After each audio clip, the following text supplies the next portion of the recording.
라이벌요? 라이벌이라고 생각하는 채널? 뭐 솔직히 말씀 드리면 없고, 다만 이제 예전에는 제가 굉장히 경계하던 채널이 하나 있었어요. 야, 이 채널 진짜 장난 아니다. 이 채널이 뜨면은 굉장히 좀 위험하겠다는 채널이 하나 있었어요. 지금은 근데 안 하시거든요. 네.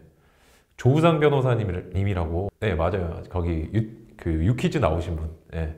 한일 사법시험 동시에 합격하신 분인데, 사실 공부법이 보면은 이 레벨이 좀 있어요. 등급이 좀 있는데, 우리나라의 공부법들 보면은 어떤 그 사람의 성과 같은 것들을 좀 많이 보지만, 저는 그런 걸로 보는 게 아니고 이제 조금 더 체계적이고 정치하게 분류되어 있는 게 일본이거든요. 공부법에 있어서 조금 더 연구가 훨씬 치밀하게 좀 많이 돼 있어요. 그래서 제가 이제 전체적인 체계 같은 걸 좀 놓고 보거든요.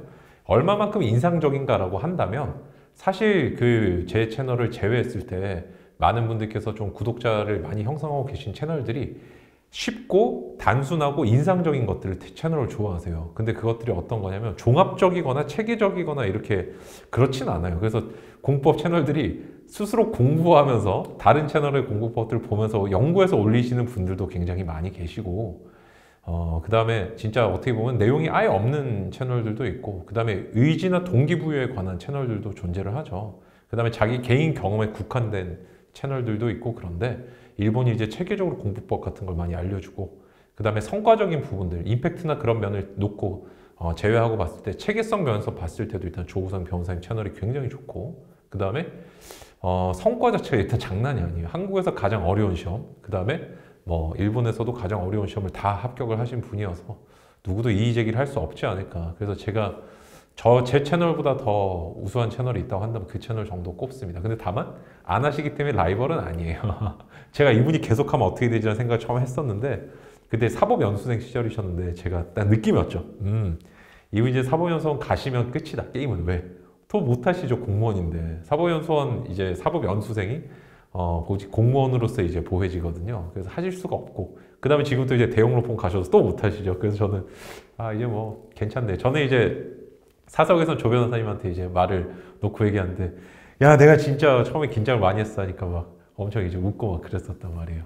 그 나머지 채널들은 사실 그냥 인상적인 것들이 많이 있지, 공부법의 체계라든지 깊이 어떤 우리 선행 연구들에 비춰봤을 때 그 수준 자체가 막 높지는 않아서 저는 크게 그렇게 긴장은 별로 안 해요. 실제 그 업체에서 어떤 홍보 방식을 운영하는 채널을 제외했을 때는 제가 가장 구독자가 많은 편이잖아요. 그죠? 그래서 물론 이제 이런 식으로 전달했을 때는 조금 어려운 부분들도 있고, 그 다음에 너무 이제 체계적인 부분들이 좀 있어서 복잡하다는 생각을 하실 수도 있는데, 원래 공부는 어렵고 복잡한 거예요. 쉽다는 거는 사실 이상한 거 아닌가요? 그만큼 어떻게 보면 가치가 좀 없을 수도 있는 거고. 그래서 아마 좀 저는 그런 식으로 좀 그래서 전달을 하려고 노력을 좀 많이 하는 것 같아요. 이게 어렵다고 하더라도 제가 알고 있는 것들 하나하나 풀어서 좀 전달드리는 게 의미가 있고, 뭔가 이렇게 딱 봐서 이렇게 임팩트가 있고, 그 다음에 떠먹기 쉬운 거는 금방 잊히고 별로 효과도 없어요. 그래서 어디는 이제 복습법으로만 공부법 채널 운영하시는 분도 계시고, 그 다음에 회독법으로만 운영하시는 강사님도 계시고, 그렇지만 이름은 굉장히 멋있어요, 그런 것들이. 근데 별 의미는 없죠, 사실. 그 전에 인풋 단계라든지 어떤 아웃풋을 어떻게 해야 되는지 이런 부분에 대한 설명은 전혀 없기 때문에, 여러분들께서 좀 어려워도 그런 부분들 생각하시면 조금 더 도움이 되지 않나 그런 생각을 합니다. 그래서 지금 약간 동문서답이 된 것 같은데, 알아서 잘 이해해 주세요. 공부법 수능. 사실 이제 우리가 수능에 대해서는 저는 이제 물론 좀 이게 언플이 좀 있다고 생각을 하는데, 뭐냐면은 시험은 객관식에 한정해서 한번 놓고 볼게요.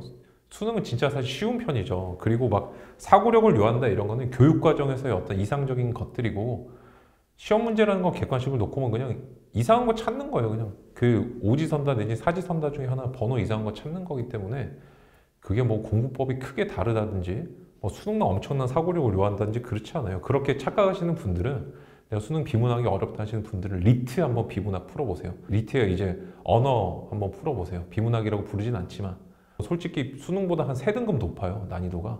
피셋, 그 다음에 뭐 이런 것들, 그 다음 수능과 좀 비슷한 정도의 또 뭐 이제 비문학도 있긴 하지만, 그 다음에 수능에서의 어떤, 제가 또 수학 잘하는 분들하고도 얘기를 많이 해보고 그러는데, 수능 수학은 암기로도 해결이 되는 영역인 것 같다라고 이제 얘기도 하고 있고. 그래서 뭔가 그런 신비주의에 빠지기 시작하면은, 야, 이 영역에서는 뭔가 이 영역만의 고유한 공부법이 있을 거야 해서, 모르겠어요. 그건 상술이죠, 상술. 그거는 실제 다른 나라나 우리나라하고 일본이 굉장히 제도가 비슷해서 많이 읽어보지만 일본에서는 그런 식으로 막 어떤 환상을 조장하지는 않거든요. 그냥 공부법이 되게 단순해요. 그런 것들이 성인 시험이나 수능 시험이나 똑같은 공부법을 가지고 있고 그 어떤 과목에서의 특수성이라는 거는 수능이 아니어도 당연히 인정이 되는 거죠. 경찰학의 어떤 공부법이랑 형법의 공부법이 같을 수 있을까요? 다르지 않을까요? 그거는 과목에 한정해서 그런 거예요. 근데 나는 수능 과목에 한정해서 뭔가 다른 방법을 조금 더 디테일한 걸 원한다고 한다면 의미가 있겠지만 그게 아니라 큰 원류적인 부분에서 봤을 때 공부법은 차이도 없고 그다음 오히려 솔직히 말씀드려 수능에서의 공부법 아직 굉장히 안 다듬어져 있죠. 성인의 공부법이 굉장히 좀 더 연구가 많이 되고 체계화가 많이 된 반면에 수능에서의 공부법들은 지금 나와 있는 것들은 번뜩임에 되게 의존을 많이 하거든요. 어떤 진짜 수능 만점자라든지 잘 친 분들의 공부법을 이제야 귀납적으로 좀 모으기 시작했거나 아니면 굉장히 본인이 수능을 잘 치진 않았지만 오래 강의하시는 분들이 본인의 생각하는 이상적인 공부법을 주입을 많이 시키고 계신데 그게 어떤 성과라는 측면과 경험이라는 측면을 같이 섞어서 놓고 봤을 때 과연 체계적인 걸로 만들어질 수 있는가 저는 의문이 굉장히 많고 저의 의문이 아니고 일본에서는 그런 식으로 해서 사실 굉장히 많이 이렇게 정형화가 돼 있고 많이 좀 뭐라 해야 될까 검증이 많이 되는데 우리나라는 되게 안 그래요. 또 재밌는 부분이죠. 그래서